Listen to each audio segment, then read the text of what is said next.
1983 51වෙනි ප්‍රශ්නයට දීලා තියෙන්නේ නිව්ටන් නියම සම්බන්ධ ප්‍රශ්නයක්. සුමට තිරස් මේසයක් මත තබා ඇති B නැමැති ස්කන්ධය M වන වස්තුවක් මේසයේ කෙළවරට සවි කර ඇති සුමට කප්පිය උඩින් යන තන්තුවකට සම්බන්ධ කර ඇත. සිම්පල් M ස්කන්ධය ඇති A නැමැති බලලෙක් රූපයේ පෙන්වා ඇති පරිදි තන්තුව දිගේ එල්ලී ඒ දිගේ ඉහළට නැගීමට තැත් කරයි. එසේ කිරීමේදී B වස්තුව කප්පිය වෙතට G ගුරුත්වජ ත්වරණයෙන් චලිත වේ.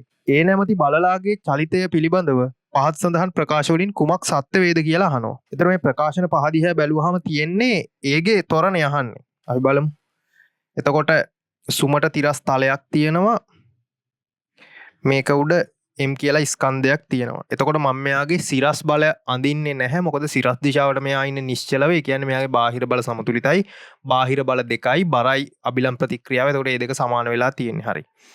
එතකොට මේ පැත්තේ තියෙනවා තන්තුව. මොකද තන්තුව ඇදිලා තියෙන්නේ එහා පැත්තේ බලලෙක් මේකේ එල්ලිලා ඉන්න නිසා. හරි.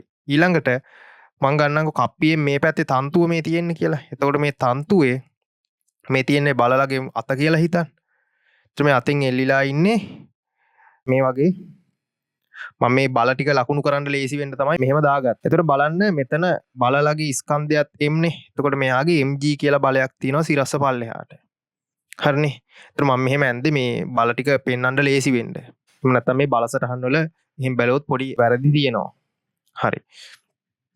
එතකොට බල්ලගේ බර තියෙනවනේ. බර නිසා මෙයා පල්ලෙහාට ත්වරණය වෙන්න උත්සාහ කරද්දි මෙයා කඹේ එල්ලිලා ඉන්නේ. ඒ කියන්නේ බල්ලගේ අත මත තියෙනවා ඉහළට බලයක්. ඉහළට බලයක් තියෙනවා. ඒතර මේ බලය ඇති වෙන්නේ කවුරු මගින්ද? මේ බලය ඇති කරන්නේ කඹය විසින් බලල මත තමයි මේ බලය ඇති කරන්නේ. එතකොට බලලගේ අත විසින් කඹේ මත ඇති කරනවා බලයක්.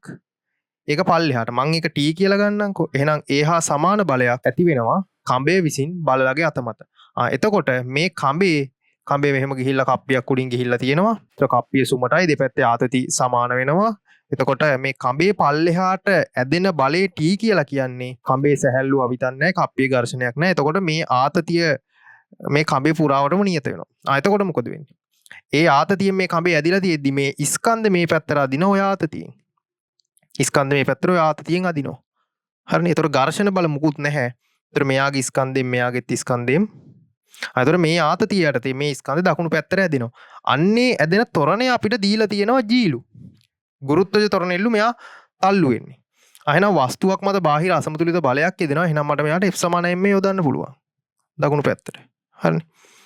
එතකොට මම මේ M කියන ස්කන්ධේ බාහිර අසමතුලිත බල ටික දානවා T ස්කන්ධ M ත්වරණ G. දැන් T හෙව්වනේ. දැන් අපි බලමු බලලගේ ඉහළට තියෙන ත්වරණේ මම A කියලා දාගන්නම්කෝ. මොකද බලල මතත් බාහිර බල ක්‍රියාත්මක වෙනවා. ඒක සමතුලිත අසමතුලිත කියලා බලන්න පුළුවන්. ඒන බලත් එක්ක. එතකොට බලල මත Mg පල්ලෙහාට තියෙනවා ආතතිය ඉහළට තියෙනවා. බලල මත. හරිනේ. හරි. මම එතකොට මේ පාට දෙකකින් ඇඳ මේකේ පැහැදිලිව පේන්න මේ වස්තු දෙක. එතකොට මම මේ රතු පාටින් ඇඳලා තියෙන්නේ බලල. එතකොට බලල මත තියෙන්නේ බරයි තන්තුව විසින් බල්ලගේ අත මත දෙන බලයයි විතරයි. ඒ බලය ආතති බලයට සමාන වෙනවා. හරි. එහෙනම් මම මේ දැන් මේ M ස්කන්ධෙන්නේ. එතකොට මෙතන දාන්නම් බලලට. ඉතින් බල්ලා ස්කන්ධෙත් M. මම F = m දාන්නම් ඉහළට. මේක දානවා ඉහළට. එතකොට එනවා ඉහළට බල්ලම තඹේ වගේ නැති කරන්නේ T පල්ලෙහාට Mg සමානයි Ma. එතකොට ඉහළට ත්වරණය මම බලලා කඹේ දිගේ ඉහළට යන ත්වරණය මම A කියලා ගත්තා. එතකොට T = Mg නේ. T = Mg කියලා කියන්නේ තේරුම් ගන්න බලල මත බාහිර අසමතුලිත බලයක් නැති වෙනවා. ඒ කියන්නේ ත්වරණේ කියන එක බිඳුව වෙනවා. ස්කන්ධ බිඳුව නෙවෙයිනේ. ඒ කියන්නේ ස්කන්ධ බිඳුව නෙවෙයි නිසා ත්වරණේ කියන එක බිඳුව වෙන්න ඕනේ. එතකොට ත්වරණේ බිඳුවයි. හරිනේ. එහෙනම් අපිට ආවා දැන් බලලගේ ඉහළට තියෙන ත්වරණය බිඳුව වෙනවයි කියලා. එහෙනම් බලන්න මේකට ගැළපෙන උත්තරේ මොකද්ද? ගැළපෙන උත්තරේ 3. උත්තරේ 3 පෘථුවියට සාපේක්ෂව එහි ත්වරණය ශුන්‍ය වේ. මොකද අපි මේ F = m දාන්නේ පෘථුවියට සාපේක්ෂව. ත්වරණේ නෝරාමුවකින් නම් දාන්න ඕනේ. අපි පෘථුවියට සාපේක්ෂව තමයි මේක සැලකුවේ. එතකොට තේරුම් ගන්න මේ මෙතන මේ කඹෙන් බලලගේ අත මත ඇති කරන බලය තමයි ක්‍රියාපතික්‍රියා විදිහට බලලගේ අත විසින් තන්තුව මත පහළට ඇති වෙන්නේ. ඒ ආතති බලෙන් තමයි මේ ස්කන්ධය දකුණු පැත්තට ඇදිලා එන්නේ.